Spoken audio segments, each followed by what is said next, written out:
नमस्कार दर्शक बंधु भत्ता टंका बुद्धि होगा नहीं एबे गोटे बहुत बड़ खुशी खबर आसी जाइए। आज्ञा हाँ दर्शक बंधु भत्ता टंका हेब 3000।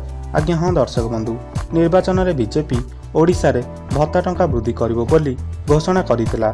विधवा भत्ता बार्धक्य भत्ता 3000 दियाजिवो बोली बीजेपी निजर प्रतिश्रुति देइथिला। एबे निजर प्रतिश्रुति पूरण करिवो एवं ओडिशार मुख्यमंत्री मोहन चरण माझी बीजेपी रो एही प्रतिश्रुति को खूब शीघ्र पूरण करिवे एवं भत्ता हिताधिकारी को 3000 टंका भत्ता प्रदान कराजिवो। एही विषय को नहीं सामाजिक एवं सशक्तिकरण मंत्री नित्यानंद गंड कहिसंती विभिन्न वर्गर लोकंकर भत्ता बढ़ाइबाकू योजना चली। हिताधिकारी को मासिक 3000 टंका भत्ता दियाजिवो।